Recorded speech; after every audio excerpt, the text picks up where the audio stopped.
여기는 수행법표고요. 수행하는 사람들에게 의미 있는 법표입니다. 그리고 내가 해주는 말은 맨날 같은 말이에요. 여러분 수행하세요. 수행이라고 하는 것은요, 내가 내 자신을 바꾸는 거예요. 여러분의 고통의 원인은 여러분 밖에 있지 않습니다. 세상을 살아가는 사람들은 다 자기의 고통의 원인을 자기 밖에서 찾아요. 여러분도 수행을 잊는 순간 여러분의 고통의 원인을 여러분 밖에서 찾을 거예요. 저 사람 때문에 내가 힘들어. 저 보기 싫은 것 때문에 마음이 화가 나. 저 듣기 싫은 소리 때문에 귀가 아파. 이렇게 여러분 밖에서 여러분 삶의 문제의 원인을 찾을 것이고, 또 삶의 문제 해결 동안 여러분 밖의 문제를 해결하면서 보기 싫은 것을 치우고 듣기 싫은 소리를 막고, 이렇게 여러분 밖의 조건을 바꿈을 통해서 여러분 삶의 문제를 해결하려 할 거예요. 그건 우리 본능 같은 것이고요. 워낙 오랫동안 해왔어요. 전생이 있다면 수천, 수만, 수억 전생부터 문제를 이렇게 해결해 왔겠죠. 왜? 탈출구를 몰랐으니까. 부처님의 가르침을 만난 적이 없으니까. 이 생에서도 여러분은 철이 들면서부터 여러분 환경을 욕하고 타인을 욕하고 여러분 주변을 원망하면서 괴로워해왔어요. 그리고 남을 바꾸려고 그러고 여러분 바깥의 환경을 바꾸려고 그러고 외적인 조건을 바꾸려고 하면서 여러분 삶의 향상을 도모해왔죠. 그렇게 해오면서 여러분은 얼마나 여러분 삶이 더 좋아졌는가, 얼마나 더 행복해졌는가, 얼마나 마음이 더 깊어졌는가, 얼마나 더 자기를 믿게 됐는가, 별로 변한 것이 없다라는 것이 일반적인 답일 겁니다.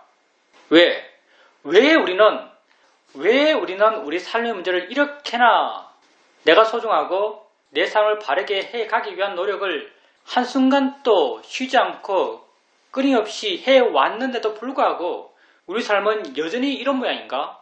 여전히 길이 안 보이는가? 여전히 해결책이 없는가? 왜냐하면 원인을 제대로 몰랐기 때문에, 삶의 문제의 원인이 어디에 있는지 우린 잘 몰랐고, 또 설령 여러분이 안다 하더라도 지금 내 말을 들으면서 나는 답을 알아라고 생각하는 분도 있겠지만, 여러분이 아는 답이 얼마나 여러분 마음에 절실한가, 깊이 와닿는가, 이건 또 전혀 다른 문제죠. 여러분 삶의 문제는, 여러분의 괴로움의 문제는 그 원인이 여러분 밖에 있지 않습니다. 여러분 삶의 문제, 여러분의 괴로움의 문제는 다 여러분의 마음 때문이에요. 여러분 자신 때문이에요. 세상에서 나를 괴롭힐 수 있는 존재는 오직 나뿐입니다. 여러분이 어떤 소리를 들을 때, 어떨 때는 그 소리가 정말 듣기 싫어요. 어떨 때는 그 소리가 듣기 좋을 때도 있어요. 갓난의 울음소리 같은 거죠. 예를 든다면 갓난의 울음소리, 어떨 때는 정말 듣기 싫을 겁니다. 근데 어떨 때는 그 소리가 아주 듣기 좋아요. 그러면 여러분 마음의 고통의 원인이 그 소리 때문인가요? 아니면 소리를 듣고 있는 마음 때문인가요? 소리를 듣고 있는 마음 때문입니다. 소리 때문이 아니에요. 근데 보통의 여러분은 그런 경우 언제나 소리를 원망하죠. 그리고 소리를 바꾸려고 그래요. 우리가 이런 형태로 우리 삶의 문제를 해결하려 해왔기 때문에 우리 삶의 문제가 전혀 해결되지 않았던 거예요. 왜냐하면 원인이 거기에 있지 않았거든요. 원인이 내 밖에 있지 않았어요. 내 괴로움의 원인은 다 나 때문이죠. 내 마음 때문이에요. 원인은 내 마음이었어요. 알아지는 대상을 향한 내 마음의 태도 때문이죠. 이것이 여러분에게 있는 유일한 문제예요. 그리고 정말 바꾸기 어려운 문제고, 바뀐다면 문제를 본질적으로 완벽하게 해결할 수 있는 문제 해결책이죠. 그리고 우리는 수행합니다. 우리의 수행이 뭔가? 대상을 향한, 알아지는 것을 향한 소리, 봄, 느낌, 생각에 대한 내 마음의 태도를 바꾸는 거예요. 소리와 느낌과 생각과 이런 걸 바꾸려고 하는 게 아니에요. 대상을 바꾸려고 하는 게 아니에요. 그래서 우리는 대상을 받아들여라 이렇게 말하죠. 수용해라 이렇게 말해요. 왜? 대상이 문제가 아니거든요. 소리 때문에 괴로운 게 아니에요. 그 생각을 하기 때문에 괴로운 게 아니에요. 그 느낌을 느끼기 때문에 괴로운 게 아니에요. 이런 마음으로 보기 때문에, 이런 마음으로 거기에 대해서 반응하기 때문에 내가 괴로운 거죠. 내 삶의 문제를 해결하기 위해서 내가 진실을 해야 될 것은 이 마음을 바꾸는 거예요. 이 마음이 어떤 마음인가? 대상에 대한 마음이요. 모든 마음은 대상을 갖습니다.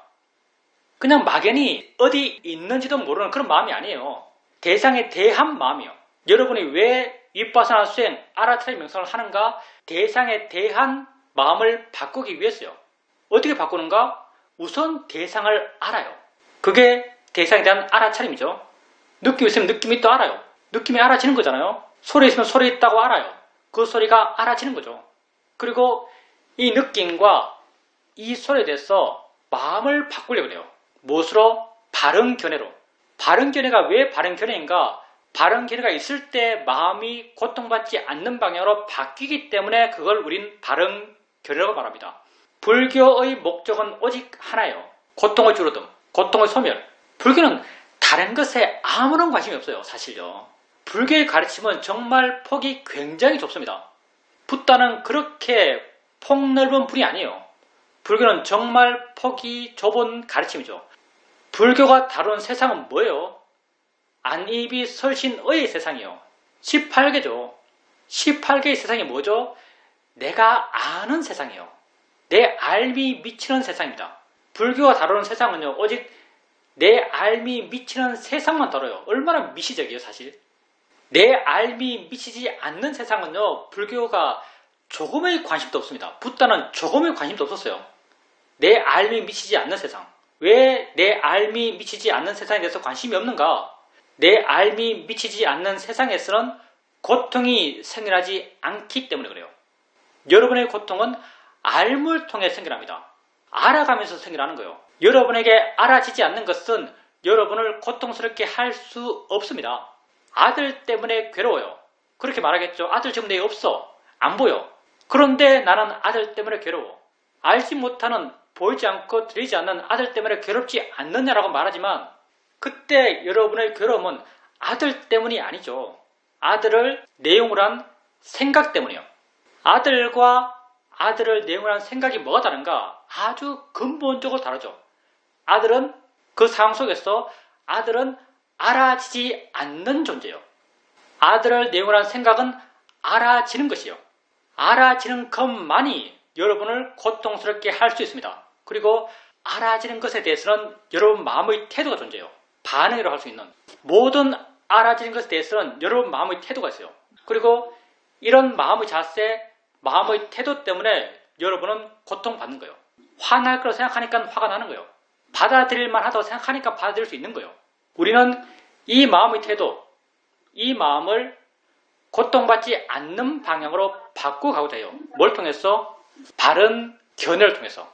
느낌 알면서, 소리 알면서, 생각 알면서, 그걸 알아차림하면서. 알아차림한다는 것은 어떤 측면에서는 타겟팅을 한다고 볼 수 있겠죠. 알아차림하고 거기에 대해서 바른 견해를 일으켜요. 대상이야. 자연의 이치야. 바른 견해를 일으켜요. 바른 견해를 일으켰을 때 여러분 마음은 그것으로부터 좀 물러나고 좀 가벼워지고 좀 부드러워져요. 물러나고 가벼워지고 부드러워지는 것, 이게 화가 줄어들어서 생겨나는 마음의 느낌이고요. 욕심이 줄어들어서 생겨나는 마음의 느낌이고요. 집착이 줄어들어서 생겨나는 마음의 느낌이고 지혜가 주는 마음의 느낌이요. 화, 욕심의 반대편이 지혜죠. 처음에는 잘 못하니까 둔하게 하나 알고 바른 견해를 일으켜서 바르게 보려고 그러고 또 하나 알고 바르게 보려고 그러고 해나가요. 근데 이렇게 하는 것이 익숙해지고 능숙해지고 자연스러워지고 그리고 우리 수행의 과정들 점점 내가 줄어들어가는 그런 과정을 따라서 나중에는 바르게 보려는 나의 노력 없이도 그렇게 바르게 볼 수 있는 마음이 이미 준비되어 있어요. 내가 바른 견해를 일으키지 않더라도 바른 견해가 내 마음의 힘으로서 존재하고 있어요. 그래서 알아지는 것이 있을 때 이미 바른 견해가 준비되어 있어요. 마치 그렇게 느껴져요. 이런 바른 마음의 자세를 통해서 알아지는 것으로부터 점점 덜 고통받아가고 점점 자유로워져 가는 것, 이게 우리의 길이죠. 이게 지혜의 길이고요. 지혜가 그 길을 밝혀나가죠. 지혜라고 한다면 너무 이걸 멀리 있는 걸로 느끼지 마십시오. 여러분 이미 지혜로운 분들이에요. 아픈 느낌을 느끼면서 자연의 이치야, 이건 내 것 아니야? 지가 하는 거야? 대상이야 알아진 것일 뿐이지. 이렇게 아픈 느낌에 대해서 바른 생각을 해줘 보세요. 마음이 부드러워져요. 왜 부드러워지는가? 지혜가 생겼기 때문에 부드러워집니다. 이런 지혜를 여러분 끊임없이 키워가요. 여러분 삶이란 게 뭘까요? 여러분은 매 순간순간 살아가고 있어요. 여러분이 매 순간순간 살아간다는 게 뭘까요? 매 순간순간 뭔가를 알아간다는 거예요. 알아가는 것 없이 여러분 삶도 없어요. 여러분은 매 순간순간 뭔가를 알아가고 있어요. 알아가는 마음, 알아지는 대상이 있고 알아가는 마음이 있어요. 그래서 부처님께서 안이비 설신의 색성량 미촉 법으로 우리 존재를 말했죠. 이렇게 수행에 익숙해지고 능숙해지고 알아지면 자연스럽고 지혜가 자연스러우면 알아지는 것에 대해서 여러분 마음이 점점 자연스럽게 준비되어 있습니다. 고통받지 않는 방향으로 준비되어 있어요. 이렇게 여러분은 점점 고통받지 않는 존재가 되어 나가요. 그렇게 변해가요. 우리에게 중요한 것은 방향성입니다. 이 길을 간다는 거예요. 고통이 줄어들고 자유로워져가는 이 길을 향해서 가는 방향성이 중요해요. 지금 내가 얼마나 갔다는 것은 정말 안 중요합니다. 그러니까 여러분이 보기 싫은 걸 보면서 자연히 이치하는 순간 이 길을 한 발 가는 거예요. 내 자신을 내 스스로가 자유롭게 해주는 그런 노력을 하고 있는 거예요. 듣기 싫은 소리를 들으면서 소리일 뿐이지 대상이지 라고 하는 순간 여러분은 여러분 자신을 자유로운 존재로 변화시키는 그런 노력을 하고 있는 거예요. 여러분만이 여러분을 변화시킬 수 있습니다. 여러분을 바른 방향으로 변화시키는 방법은 붓다가 가르쳐 주셨고 우리가 지금 이 법회를 통해서 하고 있는 것입니다. 자기를 바르게 변화시키는 것을 멈추지 마십시오. 정말 우리가 게으르지 말아야 할 일이에요. 자기를 이해하고 자기를 알아가고 자유로워져 가는 것, 마음이 좋아져 가는 것. 질문입니다. 잘 모르는 어떤 분이 내게 무례한 요구를 했습니다. 그 말을 듣는 순간 나는 이건 거절해야 할 일이다라고 판단했습니다. 그 순간 마음에서 짜증이 일어났습니다. 짜증이 일어났을 때 그 짜증나는 것을 알았고 그때 내가 한 생각이 지금은 수행을 해야 될 때야 라고 생각했습니다. 그렇지만 구체적으로 자연이치다, 대상이다 이런 바른 견해를 생각해 주지는 않았습니다. 단지 지금은 수행해야 될 때다라는 생각만 했습니다. 그런 생각을 통해서 나도 모르게 그 짜증으로부터 좀 물러나지고 부드러워지고 여유가 생겼습니다.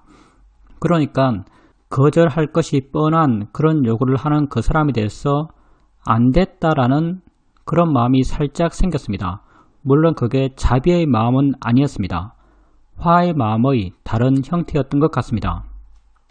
화나는 것은 자연스러워요. 그리고 수행자님에게 그런 요구가 왔을 때 수행자님 마음에서 짜증나는 것도 자연스러워요. 짜증나는 것 전혀 문제가 안 됩니다. 조건이 그러하니까 짜증나는 거죠. 그리고 수행자님이 그렇게 짜증났을 때 짜증나는 마음을 알았다면 그리고 내가 말해준 것을 구체적으로 쓰지는 않았지만 쓰려고 했다고 하셨는데 내가 말해준 것은 바르게 보는 거죠. 자연이치로서 보고 대상으로서 보는 것, 바르게 보는 것, 그게 내가 수행자님에게 말씀드린 거예요. 근데 이건 수행자님이 평소에 수행하면서 꾸준히 해오신 것이고요. 아마도 내가 말해준 대로 해야지라고 마음 먹는 순간 수행자님이 구체적이고 언어적으로 분명한 그런 시도, 대상이야, 자연이치야 이런 구체적인 시도를 하지 않았지만 마음의 자세가 바뀌었어요. 사실은 더 중요한 건요. 이렇게 말로써 자연이치야 대상이 하는 게 중요한 게 아니고요. 마음이 바뀌는 게 중요한 거예요. 우리가 자연이치야 대상이 하는 것도 마음을 바꾸기 위해서 하는 것이고 수행자님이 수행에서 배운 대로 해봐야지라고 하는 순간 수행자님 마음이 변했을 거예요. 그래서 조금 물러났을 거고 좀 가벼워졌을 거고 좀 부드러워졌을 겁니다. 그리고 이해하는 마음도 생겼고 상대에 대해서 안타까운 마음도 생겼을 거예요. 그리고 사실 난 더 궁금한 상황 그리고 우리가 더 어려운 상황이 뭐냐면요. 상대에게 거부의 말을 할 때요. 상대에게 거부의 말을 할 때 들을 때보다 거부의 말을 할 때가 훨씬 더 번뇌가 치성해요. 그때는 정말 번뇌가 강해요. 그때는 마음도 굉장히 들뜨고요. 마음도 굉장히 둔해져 있고 마음 상태가 아주 안 좋죠. 말도 좀 약간 어눌하게 나오고 긴장하고 있으니까 마음이 굳어있기 때문에 말이 어눌한 거예요. 마음이 부드러우면 말이 술술술 나오죠. 근데 마음이 굳어있기 때문에 내가 생각해도 거부의 말을 잘 못한 듯이 느껴지는 게 항상 있는 일이에요. 너무 어색하게 거부했다는 생각이 많이 들어요. 왜냐하면 그때 마음이 굉장히 경직된 마음이기 때문에 말을 잘 못해요. 이런 경험은 누구나 할 겁니다. 그때도 수행자님이 말을 들으면서 짜증났을 때 했던 것처럼 내가 이렇다라고 이런 마음이 있다라고 대충 알면서 상태가 이러하다고 대충 알면서 상대에게 그런 거부하는 말을 했다면 그것 또한 그 순간 훌륭하게 수행을 잘 하면서 하신 거예요. 그게 현실적으로는 최선이죠. 질문입니다. 한 번은 내가 다른 사람에게 어떤 부탁을 했었는데 그 사람이 기꺼이 내 말을 들어주겠다고 했습니다. 그 순간 마음이 아주 기뻤습니다. 들뜨고 기뻤는데 그 순간 또 이 마음을 수행의 대상으로 봐야 할 것이다 라는 생각이 들었습니다. 그리고 그 마음을 알았고 그렇게 생각해 주니까 마음이 톤 다운되면서 100이었던 그런 기쁜 마음이 조금 가라앉아서 90, 80 이렇게 점점점 약해져 가면서 50 정도에서 유지되었습니다. 그런 경험을 한 적이 있습니다. 그것 또한 수행자님이 잘하신 거고요. 우리가 지혜가 100%가 되기가 힘들어요. 지혜는 100%가 잘 안 돼요. 정말 100% 지혜가 되면요. 내 마음에 온통 지혜로 가득하면요. 마음 상태가 완전히 180도 다른 마음 상태가 돼요. 근데 수행의 과정에서 어떤 경험을 하게 되고 경험이 돼서 바른견을 일으키고 바른견의 지혜가 작용하고 마음이 좀 바뀌고 이럴 때는 지혜도 있고 들뜬 마음, 번뇌도 있고 한 그런 상태를 경험하는 게 일반적이죠. 수행자님이 경험한 그 상태죠. 마음에서 기뻐하는 마음이 있어요. 들뜬 마음이죠. 그때 수행자님이 마음이야 지가 하는 거지 이렇게 바른 생활을 하면서 봤을 때 마음이 좀 차분해져요. 마음이 좀 차분해지지만 완전히 물러나서 완전히 전혀 반응하지 않는 그런 마음은 잘 안 되죠. 좋은 마음도 있으면서 자유로운 마음도 있고 그런 상태가 되는 게 자연스러워요. 우선 그렇게 일반적으로 좋은 마음이라고 하는 기뻐하는 마음이라고 하는 그런 마음을 대상으로 수행했다는 것이 수행자님의 능숙도죠. 우리가 나쁜 것에 대해서는 수행을 잘 하는데요. 좋은 것을 대상으로는 수행을 잘 안 하려 그래요. 좋은 것은 더 키우려고 그러고 더 계속 있기를 바라죠. 근데 좋은 것도 궁극적으로 고통입니다. 있다는 것은 궁극적으로 고통이에요. 질문입니다. 맨 처음 그런 기쁨과 들뜬 마음을 알았을 땐 바르게 보려고도 했고 마음이 좀 차분해졌지만 그 이후에 이어지는 약간 좋아하는 마음, 들뜬 마음 그런 마음은 그냥 그 속에 빠져서 젖어 있었습니다. 오후 내내 그 분위기에 젖어 있었다면 그때 젖어 있는 마음을 알면 됩니다. 가장 중요한 것은요, 아는 것이요. 알면 안 만큼 이미 마음은 물러나 있어요. 빠져 있다면 안 좋은 것이고요. 그런 마음이 있는 것 자체는 문제가 안 돼요. 그런 마음이 있을 때 그런 마음이 있다고 알면 충분합니다. 우선은 알아야 될 일이에요. 괴로운 것에 대해서는 아주 강하게 문제시하지만요. 괴로움이 아닌 것에 대해서는 일반적인 내가 판단하기에 괴로움과 반대편에 있다고 생각되는 것에 대해서는 사람들이 일반적으로 문제시하잖아요. 근데 수행자님이 지혜가 더 깊어지면 우리가 법에 대해서 이해가 더 깊어지면 그리고 무상고음 모아에 대한 지혜가 더 깊어지면 있다는 그 자체가 문제시돼요. 생겼다는 그 자체가 문제시돼요. 생겼다는 그 자체가 조건 속에 일어나는 것이고 그게 상카라고요. 상카라가 고통이에요. 나중에는 있다는 것, 생겼다는 것, 변했다는 것 그런 것까지도 다 내 관심의 대상이고 내 문제의 대상이에요. 근데 일반적인 수행의 과정에서는 그게 그렇게 문제시되지 않죠. 문제시되지 않든 문제시되든요. 우선은 그것을 알아야 합니다. 질문입니다. 번뇌가 주는 마음의 느낌에 대해서 질문 드리겠습니다. 좌선을 하고 있는데 지루한 마음이 생겼습니다.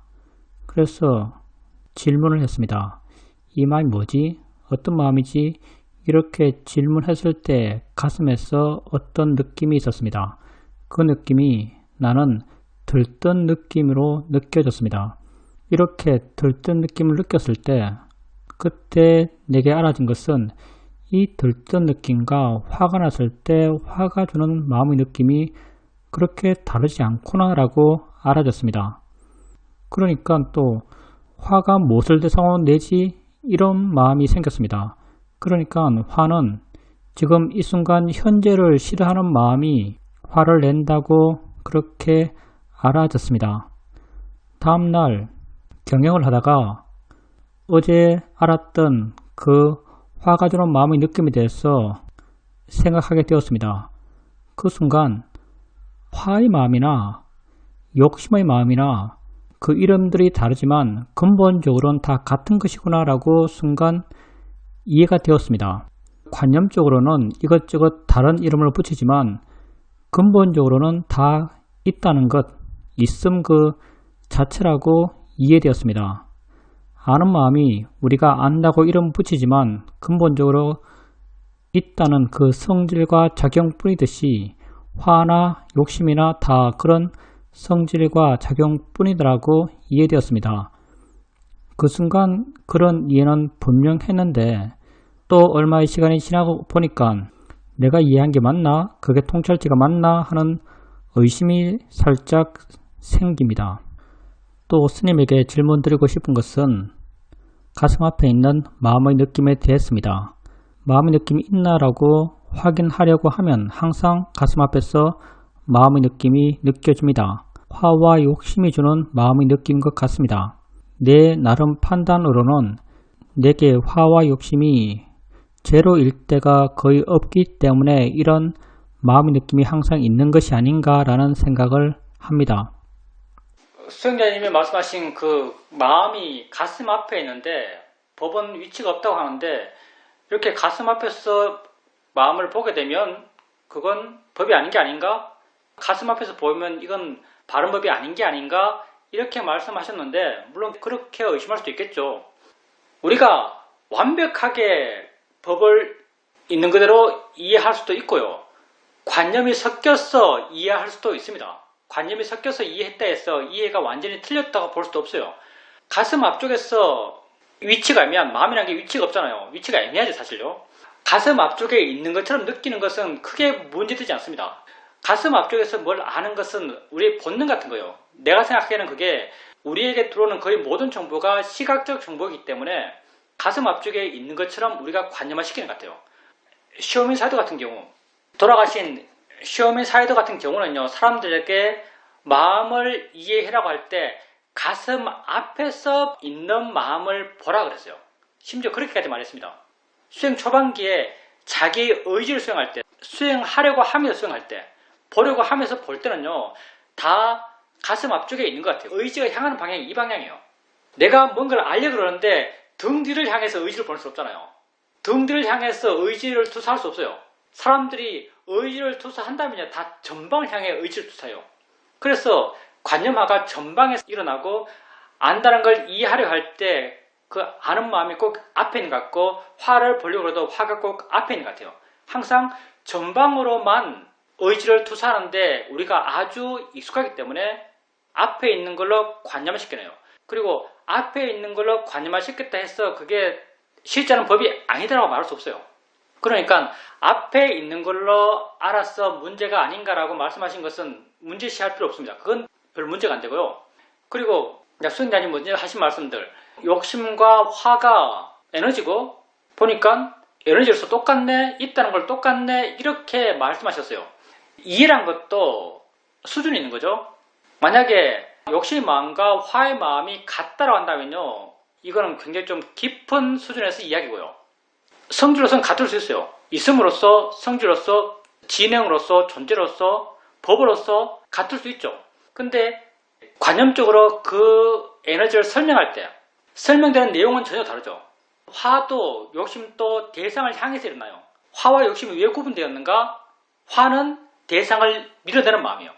욕심은 대상을 당기는 마음이에요. 대상을 향한 방향성이 전혀 달라요. 그래서 욕심과 화가 구분되는 마음으로 구분되었죠. 그렇지만 사실은 밀어낸다는 것도 사실은 관념이고요. 화의 대상, 보기 싫은 게 존재해요. 보기 싫어하니까 우리가 느끼기에는 밀어내는 것처럼 느껴져요.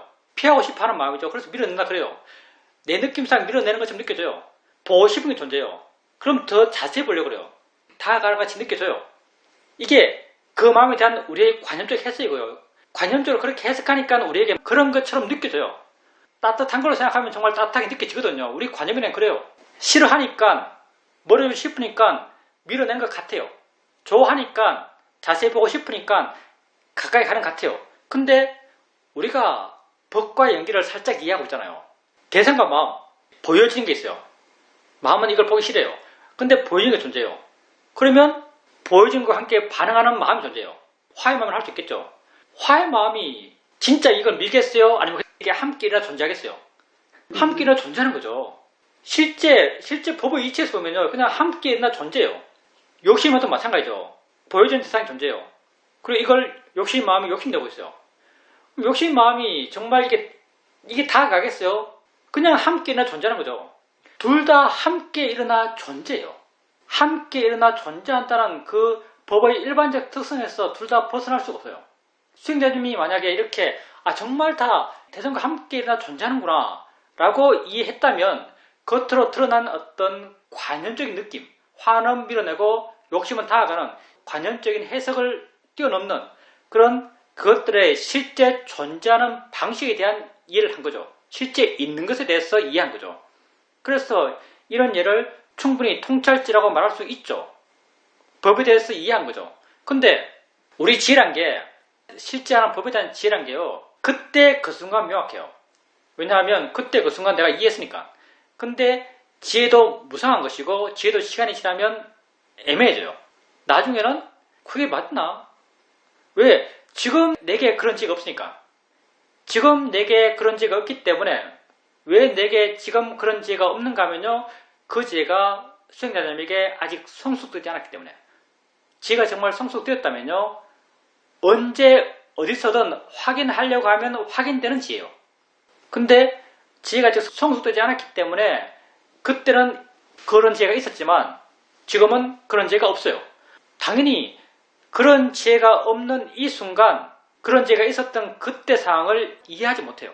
그 지혜가 없는 마음이 그 지혜가 있는 마음을 어떻게 이해하겠어요? 그러니 지금은 내가 이해한 게 맞나? 라는 의심이 생기는 게 당연합니다.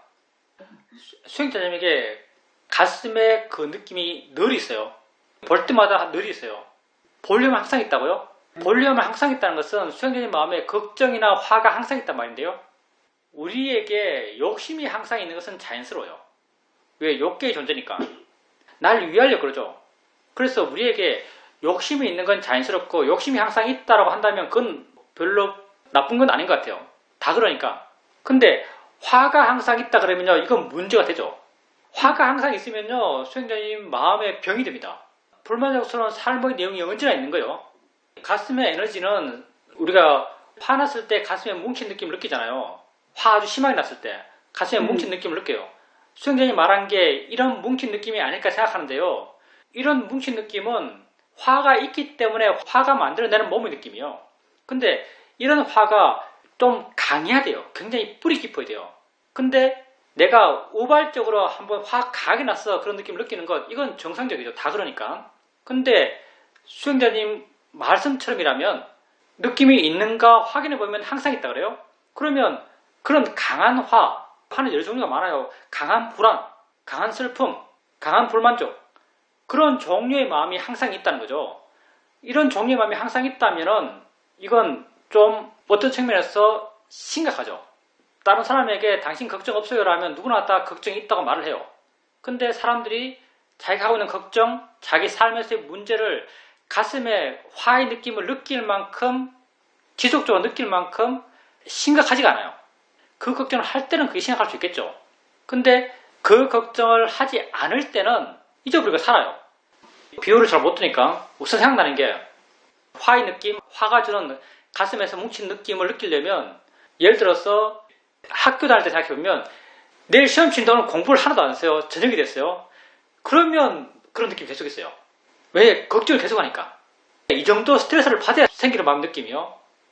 굉장히 강력한 스트레스 속에 생기는 몸의 느낌이거든요. 화가 주는 몸의 느낌. 근데 수행자님이 이걸 계속 느낀다면 이 정도 스트레스를 계속 받는단 말이에요. 그러니 단순히 번뇌가 있다, 내지는 삶이 복잡하다, 고요하지 않다 이 문제가 아니고요. 어떤 문제 때문에 이런 화가 주는 가슴의 느낌이 항상 있는가 보려고 하면 확인하면 항상 있는가에 대해서 한번 찾아보는 것이 중요한 것 같아요. 그리고 만약 그런 게 정말 있다면 그게 수행자님 마음을 정말 많이 좀 먹고 있습니다. 마음의 건강을 정말 많이 해쳐요. 물론 나의 짐작입니다. 그 말 듣고 하는 나의 짐작이에요. 내가 뭐 다 알겠어요. 거기에 대해서 할 수 있는 것도 사실 별로 없어요. 물론 그게 복잡한 우리 각자의 삶의 내용 속에서 드러난 것이기 때문에 우리가 우리 삶의 내용을 내게 고통 주지 않는 방향으로 바뀌어라 해서 그게 바뀌는 게 아니죠. 여전히 그 속에 살고 있잖아요. 그래서 현실적으로 우리가 할 수 있는 것은 수행하는 것밖에 없어요. 사실 내게 알아진 것을 바르게 알려고 하는 것. 바르게 알려 해도 사실 그 일이 좀 문제가 크다면 바르게 잘 알아지지 않겠죠. 그렇지만 바르게 잘 알아지지 않는다 하더라도 할 수 있는 건 바르게 알려고 할 뿐이에요. 바르게 알려고 한다는 것은 그것에 대한 내 마음을 바꾸려고 하는 거예요. 그것이 바뀌지 않으니까 내 마음을 바꾸려고 하는 거죠. 그리고 근본적으로 수행자님도 만약 그런 문제가 있다면 수행자님 바깥의 상황을 원망하지 마세요. 바깥의 상황에 대해서 원망하니까 사실 그 문제가 더 심각해질지 몰라요. 바깥의 상황은 그냥 상황으로 존재해요. 상황이 안 바뀌어요. 안 바뀌는 상황을 바라보면서 그 상황이 있다는 것에 대해서 지속적으로 마음이 괴롭다면요. 내가 내 괴로움을 키우는 것밖에 안 돼요. 수행자님이 명확히 아셔야 됩니다. 수행자님의 마음의 고통은 수행자님 마음 때문이에요. 그것에 대한 수행자님 마음의 자세 때문이죠. 그러니까 수행자님이 계속 해야 될 것은 그렇게 알아지는 것에 대한 수행자님 마음을 바꾸는 거예요. 보여지는 게 있다면 그쵸, 보여지는 것 뿐이지. 들려진 게 있다면 소리일 뿐이지. 어떤 마음의 그런 반응이 있다면 마음이 지가 하는 거지. 생각이 있다면 생각이지, 대상이지. 이렇게 바르게 보험을 통해서 바르게 보려고 하는 노력을 통해서 알아지는 것에 대한 수행자의 마음을 바꾸는 것, 이것 외에는 할 게 없어요. 할 수 있는 것도 없고. 질문입니다. 저희들은 주말이 되면 집안 관리를 합니다. 다른 사람이 쉬든 말든 각자 자기가 맡은 바 일을 해 나갑니다. 저는 별로 급한 마음 없이 그냥 할 것을 했습니다. 남편이 건조기에서 묵은 먼지 덩어리를 내게 보여주었습니다.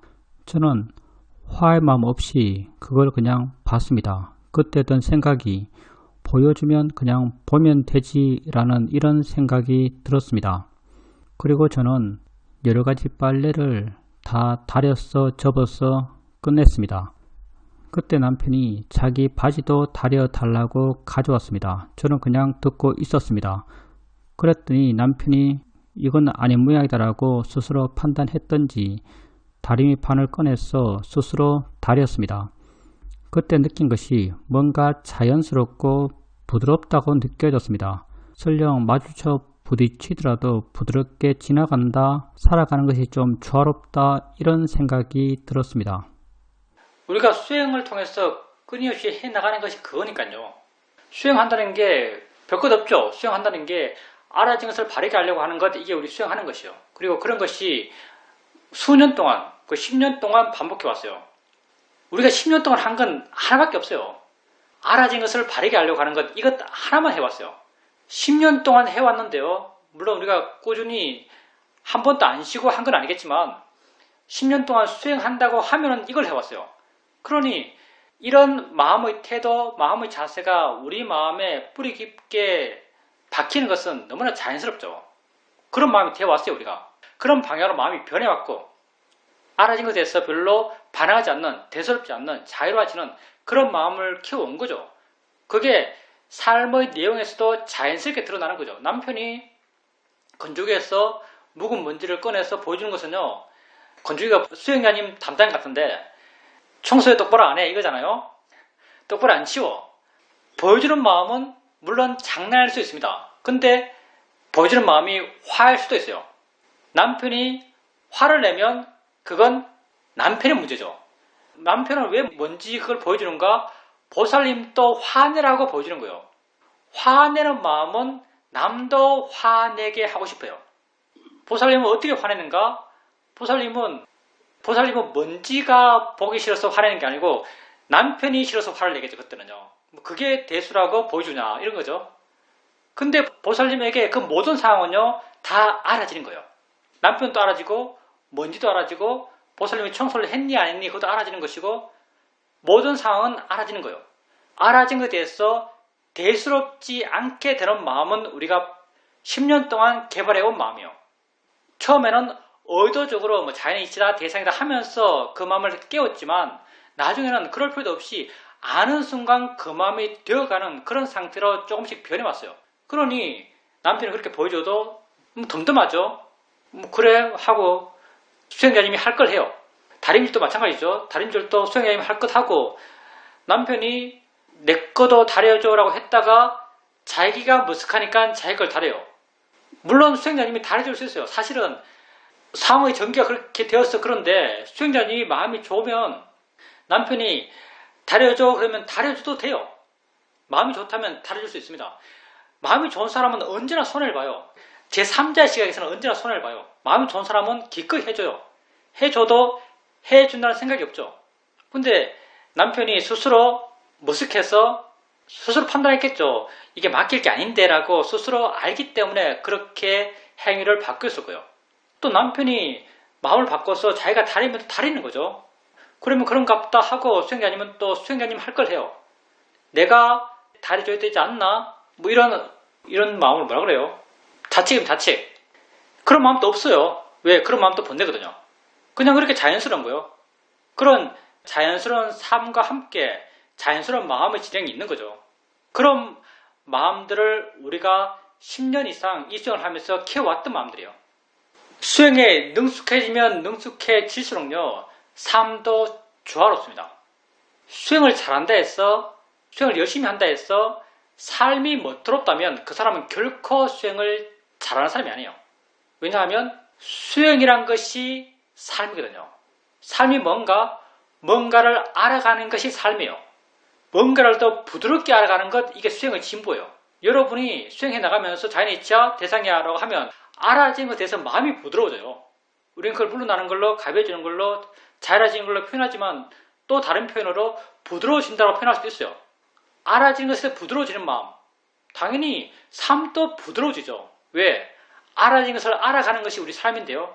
그렇게 알아지는 것에 대해서 마음이 부드러워져 간다면 삶도 부드러워져 가요. 남편이 뭐라 그래도 부드러워지고, 남편이 뭘 보여줘도 부드러워지고, 남편이 뭘 해달라 그래도 부드러워지고. 그래서 수행하는 마음이 점점 좋아져 간다면 그런 삶의 진행도 점점 부드러워집니다. 당연히 더 조화로워지죠. 수행을 바르게 잘하는 사람은 삶도 바르게 잘 삽니다. 이건 너무나 당연한 거죠. 수행이 곧 삶이니까. 질문입니다. 한번 현관문에 손가락이 끼어서 아주 강하게 타격을 받았습니다.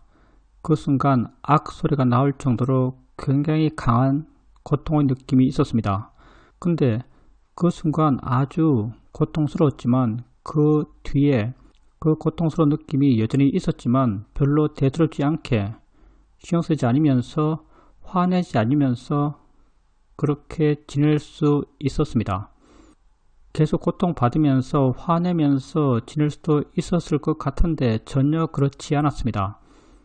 그때 든 생각이 스님께서 이전에 고통이라고 하는 것은 우리 화의 마음으로 해석해서 나타나는 것이고 화가 있을 때 고통의 느낌이 있다라고 하신 말씀이 생각났습니다. 저녁이 되면 수행일지를 쓰게 되는데 어떨 때는 쓸 말이 없습니다. 그러면 그냥 마음에게 맡겨둡니다. 그럼 자연스럽게 뭔가 써내려갑니다. 어떤 때는 내가 도저히 생각해보지 못한 그런 내용을 쓰기도 합니다. 정말 마음이 자기가 알아서 하는구나 라고 느껴집니다. 마음이 지가 알아서 하는 거죠. 수행일지를 쓰는 것, 정말 그걸 계속 쓰고 계신다면 굉장히 부지런하시고요.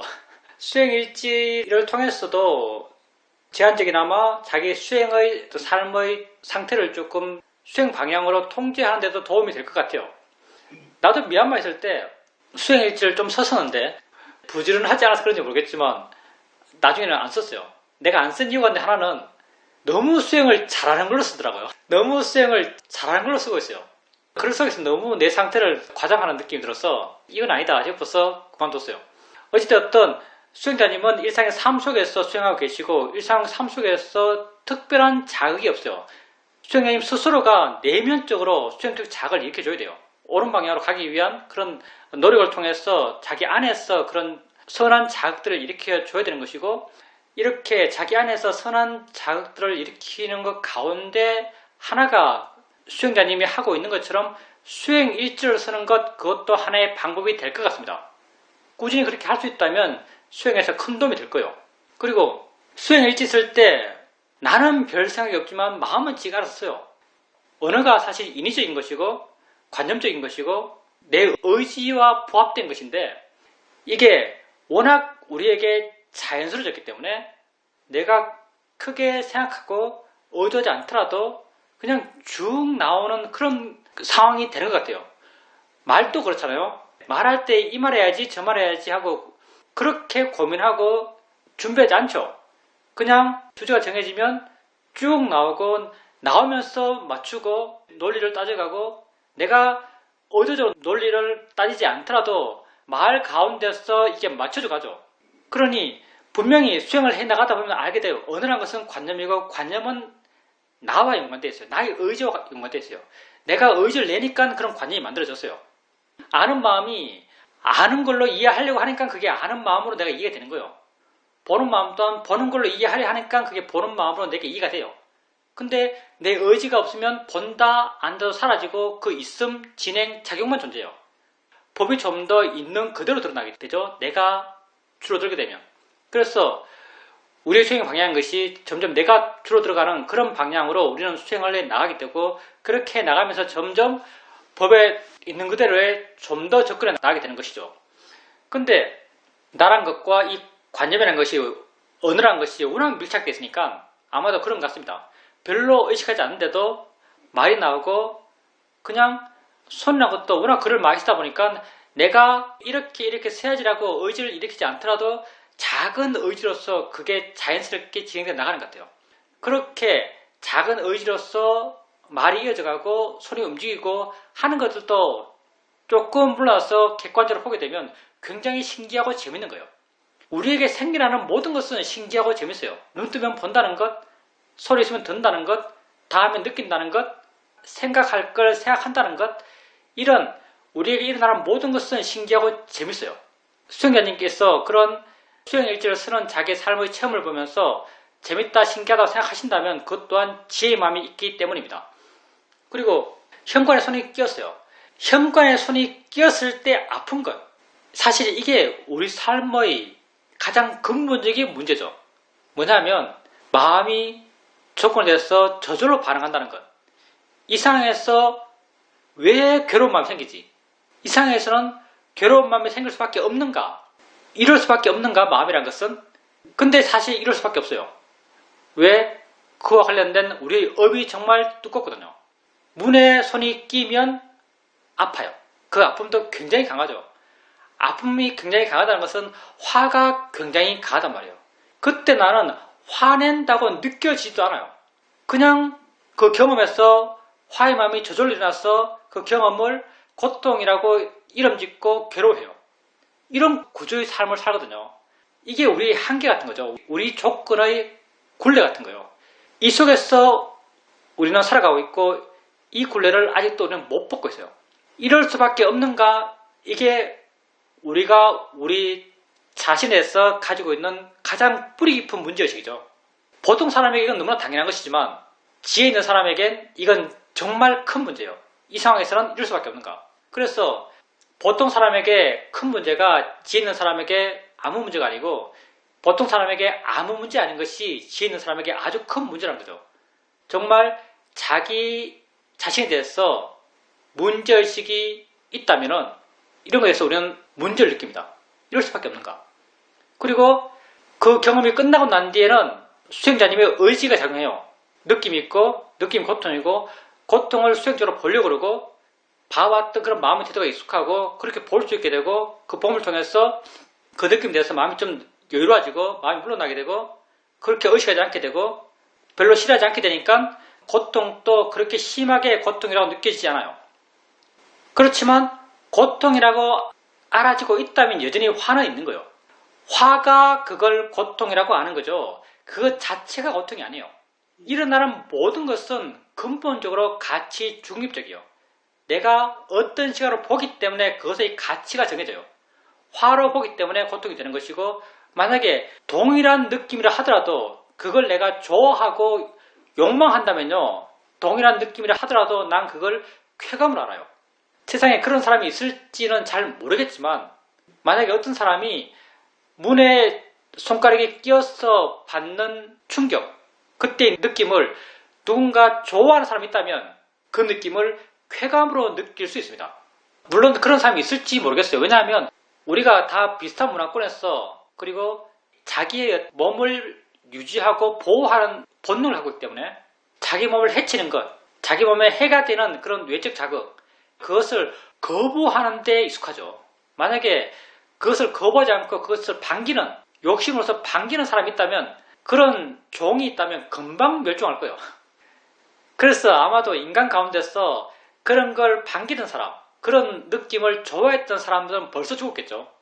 불에 타 죽는 느낌을 좋아하는 사람이 있다면 벌써 타 죽었겠죠. 그래서 그게 유전되지 않았을 거예요. 벌써 없었기 때문에. 지금 살아있는 우리는 대부분이 거의 99.99%가 그런 걸 싫어합니다. 근데 근본적으로 좋아하는 사람이 누가 있다면, 좋아하는 마음이 있다면 그걸 쾌감으로 느껴요. 괴롭다, 즐겁다는 건 다 관념들이에요. 따뜻하다, 춥다도 다 관념들이에요. 어떤 마음으로 보는가에 따라서 그게 따뜻할 수도 있고 추울 수도 있어요. 내가 말했잖아요.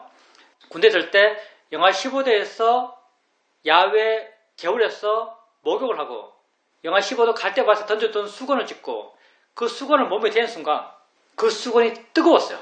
그 수건이 뜨겁죠. 왜냐하면 그 느낌을 향한 내 욕심이 아주 강렬했기 때문에 그 수건이 주는 느낌이 뜨거워요. 영하 15도가 주는 느낌이 뜨거워요. 그러니 관념에는 절대성이 없어요.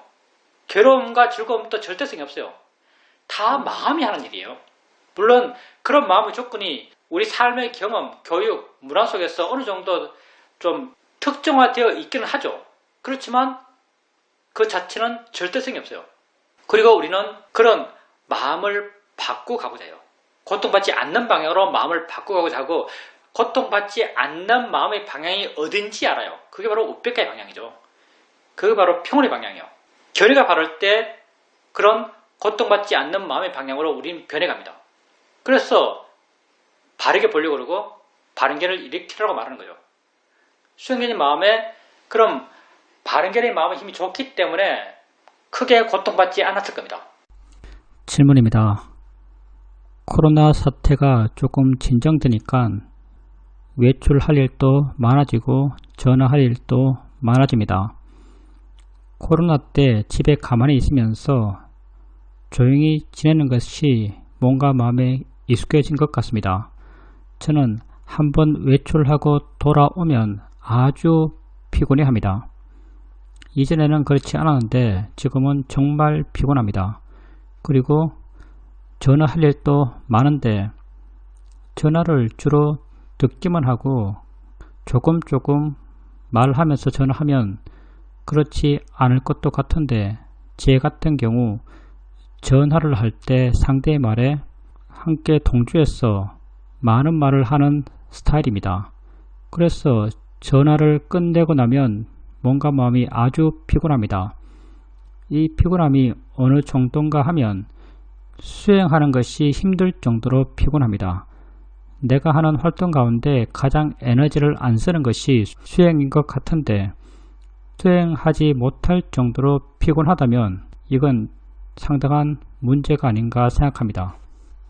우리가 다 익숙하지 않은 것, 안 했던 것을 하게 되면 쉽게 지칩니다. 외출도 안 하다가 하게 되고, 사람도 안 만나다 만나게 되고, 만나니까 또 안 하던 전화를 하게 되고, 이 모든 과정들이 안 하던 걸 하는 거죠. 그래서 쉽게 마음이 지쳐요. 근데 삶의 상황이 바뀌면 삶의 상황이 바뀐 대로 또 살아가야 돼요. 통제할 수 있다면 통제하겠지만 통제할 수 없다면 그걸 따라가야죠. 그렇다면 수행자님이 가져야 될 마음가짐은요, 그냥 밖에 나와서도 수행할 수 있는 만큼 수행하겠다, 통화하면서도 수행할 수 있을 만큼 수행하겠다, 할 수 있다면 수행하겠다, 이런 마음을 가지셔야 됩니다. 그러면 통화하면서도 할 말과 안 할 말을 좀 더 명료하게 구분할 수 있을 거예요. 현실적으로는 그게 수행자님이 할 수 있는 일입니다. 수행하면서 하세요. 할 수 있는 만큼. 나이는 신경 쓰지 마시고요. 수행자님 나이하고 상관없어요. 내가 워낙 산속에서 별 자극 없이 이렇게 살다 보니까요. 큰 도시 나갔다가 멀리 다녀오면 정말 피곤합니다. 난 신기한 게 뭐냐면 사람들이 매일 아침 출근하고 퇴근하면서 어떻게 살지 이게 참 궁금해요. 내가 그러면 난 죽을 것 같다 이런 느낌이 들어요. 한 번 나갔다 들어오는 것도 정말 힘들거든요. 그게 익숙하지 않으니까 그래요. 마찬가지 수행자님은 또 수행자님 나이와 상관있는 게 아니고요. 그냥 익숙하지 않은 것, 하지 않던 걸 가끔 하니까 맨날 그 속에 살면 또 할만할 거예요. 근데 하지 않던 걸 하기 때문에 그렇게 마음이 쉽게 지치는 거고요. 해야 되면 해야겠죠. 단지 할 수 있는 만큼 수행하면서 하려고 하십시오. 그게 마음을 덜 지치게 하는 방법입니다.